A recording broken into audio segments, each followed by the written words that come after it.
င်္ဂလာပါရှင်ကျမတို့ရဲ့မိုးလေဝသသတင်းချန်နယ်လေးကကြိုဆိုလိုက်ပါတယ်2025ခုနှစ်ဧပြီလအကုန်မေလလဆန်းပိုင်းမှာတော့ကပလီပင်လယ်ပြင်တောင်ပိုင်းမှာတိမ်ထူးစုဖွဲ့မှုအားကောင်းနေပြီးတောင်အနောက်တောင်နဲ့အနောက်လေအားကောင်းနေတာကြောင့်ဧပြီ28 29 30ရက်တွေမှာပဲခူးရိုးမတလျှောက်ဝင်ရောက်လာနိုင်မဲ့မိုးတိမ်များကြောင့်မြန်မာနိုင်ငံအလယ်ပိုင်းဒေသတွေအထိမိုးရွာနိုင်မဲ့အခြေအနေများဖြစ်ပေါ်စေမှာကိုတွေ့ရပါတယ်။ကြိုတင်ခန့်မှန်းချက်တွေအရဧပြီလ28 29နဲ့30ရက်တွေအတွင်းမန္တလေးတိုင်းတောင်ပိုင်းမှာမိုးများနိုင်ကြောင်းပြနေပြီးရှမ်းပြည်နယ်တောင်ပိုင်းမှာမိုးများနိုင်ကြောင်းပြနေတာတွေ့ရပါတယ်။မတူညီတဲ့ဥရောပမော်ဒယ်နှစ်ခုကပြနေတဲ့မိုးများနိုင်ကြောင်းခန့်မှန်းနေရာတွေဟာနလင်တန်သင့်ဒေသတွေဖြစ်တာကြောင့်မိုးများရင်ဖြစ်လာနိုင်တဲ့မြေကျွံခြင်းမြေပြိုခြင်းယာယီတိဆောက်ထားတဲ့စခန်းများအတွင်းရေကြီးနိုင်ခြင်းတို့ကိုသတိပြုကြရမှာဖြစ်ကြောင်းအသိပေးတင်ပြလိုက်ပါတယ်။မြန်မာပြည်အလဲပိုင်းဒေသတွေအတွက်ဧပြီ28ရက်နေ့မှမေလ4ရက်နေ့ထိနေရာအနှံ့အပြားမိုးကောင်းမည်ကျောက်ဆယ်စင့်ကိုင်မြစ်သားဝမ်းတွင်ညောင်ဦးကြောက်ပတောင်မြင်းချံတောင်သာနွားထိုးကြီးပြင်ဦးလွင်မတရာစင်ကူတပိတ်ချင်းမိုးကုတ်ချမ်းအေးသာဆန်ချမ်းမြသာစီမဟာအောင်မြေပြည်ကြီးတကွန်အမရပူရပသိမ်ကြီးတရားဦးမိထီလာသာစီမလှိုင်ရမဲတင်းပျော်ပွဲအောင်လံမြို့နတ်မောက်မြို့မြို့တစ်မြို့ရေနံချောင်းမြို့6မြို့တရက်မြို့ကမမြို့ငဖဲမြို့မင်းတုံးမြို့စင်ဖြူကျွန်းမြို့မင်းဘူးမြို့စလင်းမြို့ပွင့်ဖြူမြို့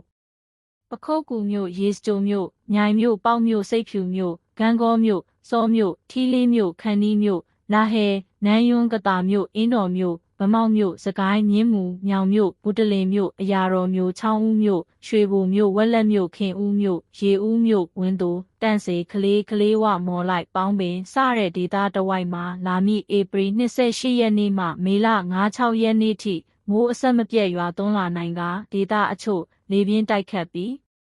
မိုးတီးကြွေကျခြင်းမိုးကြိုးပစ်ခြင်းရုတ်တရက်မိုးကြီးခြင်းကြောင့်ဒေသအချို့ရေရှမ်းမှုများဖြစ်ပေါ်လာနိုင်တဲ့အတွက်ကြိုတင်သတိပေးတဲ့အနေနဲ့ယခုလိုတင်ပြပေးလိုက်ပါတယ်။မိုးတိမ်တောင်ဖြစ်ပေါ်မှုအခြေအနေစကိုင်းတိုင်းဒေသကြီးအထက်ပိုင်းတနင်္သာရီတိုင်းဒေသကြီးနှင့်ကချင်ပြည်နယ်တို့တွင်မိုးတိမ်တောင်များဖြစ်ထွန်းလျက်ရှိပြီးအဆိုပါမိုးတိမ်တောင်များရွေလျားရာနေရာတစ်လျှောက်တွင်မိုးရွာသွန်းခြင်းနှင့်အတူလေပြင်းတိုက်ခတ်ခြင်းမိုးထစ်ချုံခြင်းမိုးကြိုးပစ်ခြင်းလျှက်စီးလက်ခြင်းနှင့်မိုးတီးကြွေခြင်းစသည့်မိုးလေဝသဖြစ်စဉ်များဖြစ်ပေါ်နိုင်ပါသဖြင့်ကြိုတင်သတိပြုနိုင်ပါရန်အကြံပြုအပ်ပါသည်မြမပင်လယ်ပြင်လှိုင်းနှင်းငယ်မှလှိုင်းတင်တင်ရှိမီလှိုင်းမြင့်မှမြမကမ်းရိုးတန်းတစ်လျှောက်နှင့်ကမ်းလွန်ပင်လယ်ပြင်တို့တွင်4ပေမှ9ပေခန့်ရှိနိုင်ပါသည်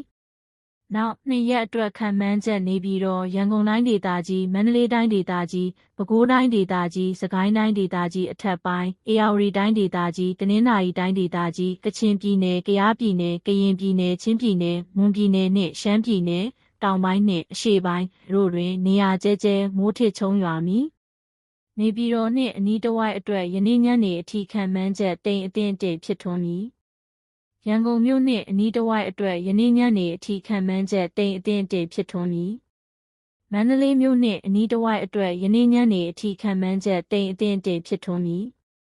မိုးလေဝသသတင်းတွေကိုအချိန်နဲ့တပြေးညီသိရှိရဖို့ကျမတို့ရဲ့ channel လေးကို subscribe လေးလုပ်ထားပြီးအသစ်တင်တိုင်းသိရဖို့အတွက်ဘေးနားကခေါင်းလောင်းလေးကိုနှိပ်ထားပေးပါနော်